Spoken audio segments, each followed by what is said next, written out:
So we've done quite a bit here in the past day or so, and by we I mean the John Deere.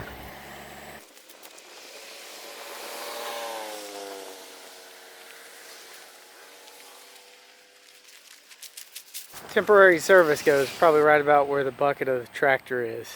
25 here, huh? Let me swing over just a little bit here. I'm watching it. Man, great shot.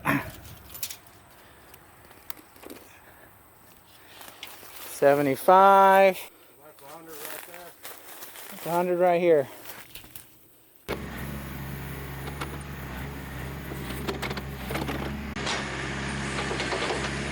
You want to go around once more and give it a little bit of a noose? We can.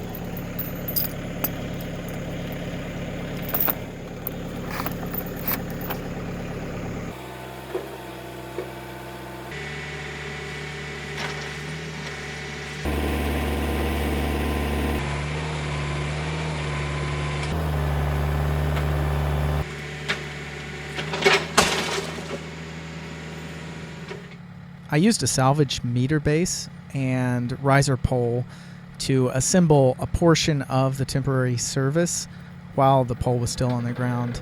And then we used the tractor to help stand it up and get it into the hole initially. After that, we adjusted the pole so that it was roughly plumb and then installed braces to support it laterally. Got the temporary service pole in, and now we got to get it vertical and tamp in the soil all around it. And I'll put in the braces and stuff tomorrow. See if I can come off of it and see if it stays. Okay?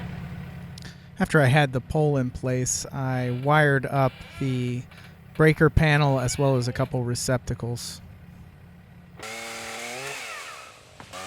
All right, now this is not exactly going to be OSHA approved.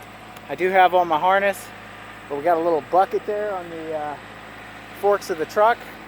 I'm gonna go right up there and I'm gonna trim some of those tree limbs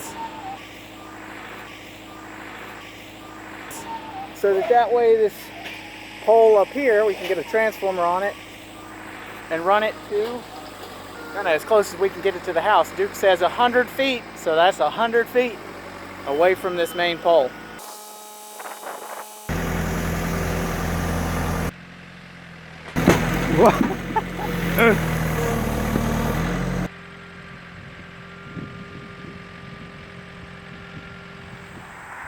I think the ones that I need to get are this one, that one. Unfortunately, or maybe fortunately, I couldn't really reach the branches I needed to from the front of the tractor. This is less of a problem with OSHA than the method that I tried initially. So hopefully I can get up a little higher, get those tree limbs cleared off.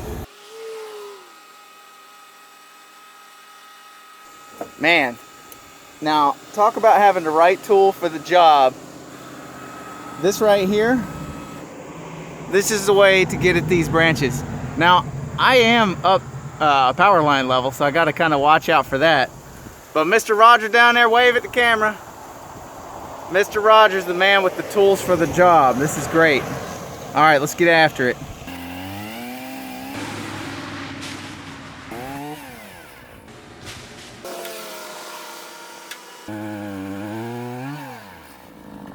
Looks good?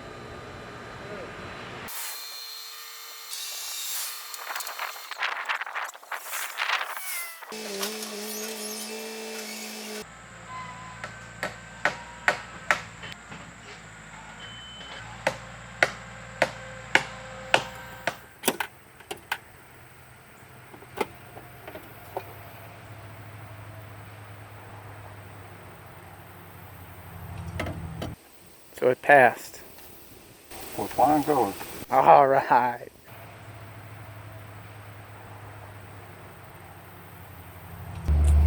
All right, good deal. So you'll put that in the system and they'll be out here whenever they feel like it, I guess, or get around to it. Yeah. All right. Thanks, John.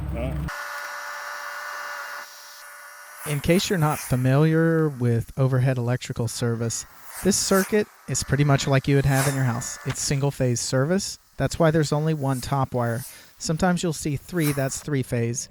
In this case, it's a single wire up top. That's the hot. The wire down below is the neutral. He installs a fuse holder that he uses to connect the transformer to the primary wire up top. The big difference is that this circuit is on the order of tens of thousands of volts versus hundreds of volts like you'd have in your house. The fuse holder is where they energize the transformer using the fuse. The transformer steps down tens of thousands of volts to hundreds of volts that I can use to power saws and things like that.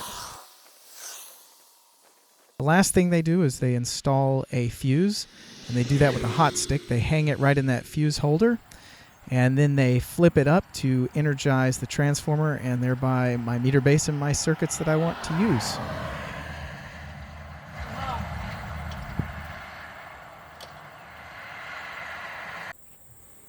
Zero kilowatt hours. Let's see how much we're going to end up using.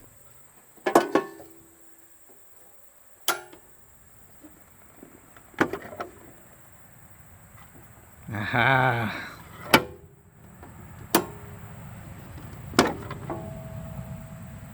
Electricity. Man, it really is handy to have electricity on site. I've even been able to make cool stuff like charcoal retorts. Hey, check out that video if you haven't seen it. Basically, I can make charcoal. It's pretty sweet. Check it out. Hope this project inspires you to exercise your inner maker. Thanks for watching.